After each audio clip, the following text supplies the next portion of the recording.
ESC Variety Vlogs, and today gagawa tayo ng ating dinner kasi here in my place is now about it's around now 6 o'clock in the evening, so we are having our dinner before 6 o'clock kasi nga para bago tayo matulog yung ating kinain at nilagay sa ating tiyan digested already. So wag tayong kumain guys ng late na kasi kapag tayo natutulog hindi na ma-digest yung food na ating intake. So kailangan talaga pangaralan natin ang ating pamilya, ang ating mga kasamahan dyan na to have an early dinner at least 2 hours or 3 hours before sleeping para there is still a time for digestion at matunaw yung ating kinakain. Nang pagtulog natin is hindi na mahirapan yung ating intestine on digesting those foods, yung ating digestive system dyan.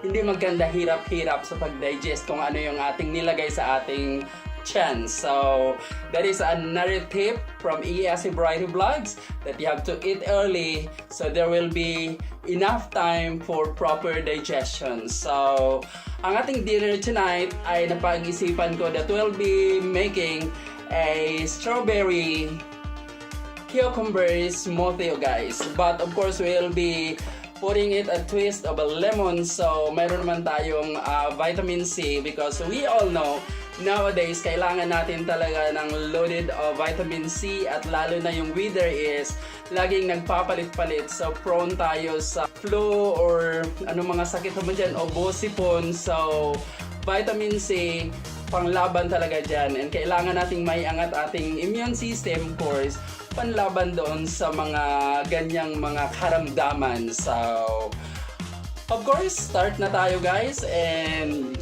into our blender of course. Una natin is the liquid, so I'll be putting water of course, and then para mas lalong malasa yung ating gagawing smoothie is maglalagay ako ng this is a blueberry yogurt na ilalagay natin guys kasi berries is good when you are on diet.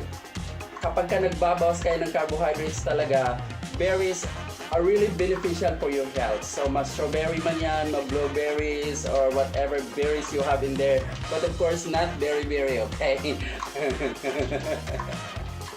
Basta ang ginagamit ko talaga palagi is the zero sugar kasi umiiwas tayo sa matatamis guys. Maliban na lang talaga sa kanya na of course matamis, huwag natin siyang iwasan. Pero yung mga makakain na matatamis, medyo iwas tayo dyan.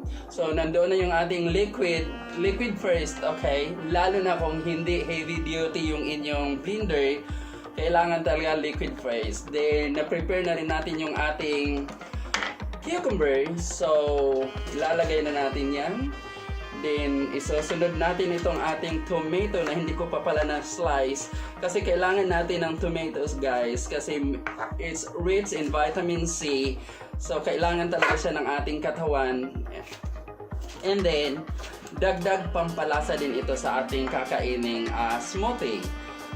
So ako kapag ka naghahanda ako na may kamatis talaga, mapaluto man yan or whatever na there is kamatis in it, tinatanggalan ko talaga yan ng buto kasi yung buto kasi is hindi siya nadadigest, so wala siyang gamit. So tanggalin mo na lang, tapon mo na lang yung buto, and then yung mismo yung balat na ng kamatis ang ating gagamitin. So ang ating strawberry na gagamitin is not that big, hindi siya ganun kalalaki. So hindi na natin gaanong i-slice ng maliliit. Bahala ng blender dyan. Kung mahihirapan siya, problema niya na yun. Basta ito na yung strawberry na ating gagamitin. And naghugas ako ng kamay guys kaya hindi ako gumagamit ng gloves. Maybe for you, you are comfortable of using gloves when working in the kitchen. Pero ako talaga, hindi ako comfortable when there is gloves in my hand. And yung iba naman gumagamit ng gloves because of video purposes. Ayoko nang ganun. Kasi ako talaga is gusto ko magpakatotoo.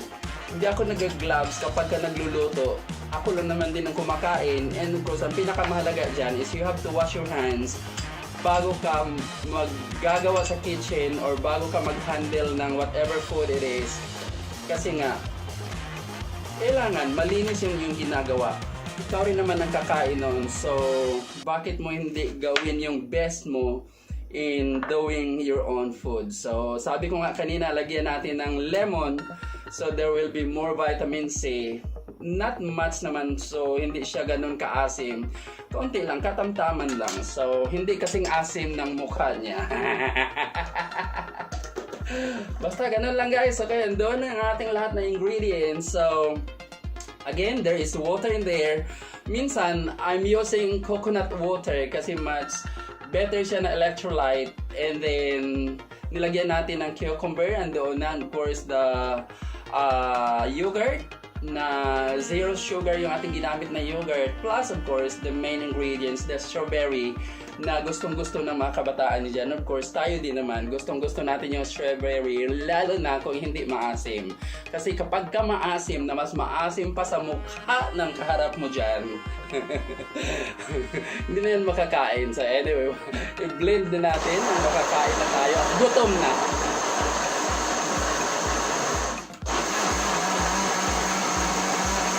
Ayan, malapit na matapos guys. So, you can grab your glass already and I can give you maybe a part of it. Then we can share this dinner together.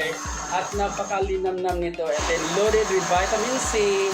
And basta't masarap tong ating strawberry cucumber smoothie tonight for our dinner. So, ito na. Gusto nyo bang tikman din? At kaya ko kayong bigyan.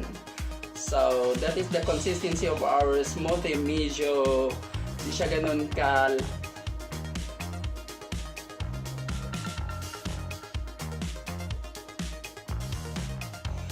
Ang sarap! Sa pa nga.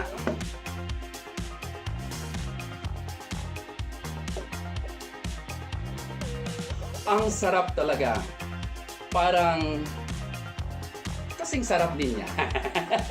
Anyway, thank you really so much guys for watching, and if you would like to make like this a strawberry and cucumber smoothie, then you can do it in your house and you can make even your own style. So thank you really so much for watching, and if you have not subscribed to AASC Variety Vlogs, of course click the subscribe button in there, and don't forget to hit that notification bell so you'll be notified whenever we have new uploads. And don't forget to like this video. Thank you very much for watching, and bye bye everyone.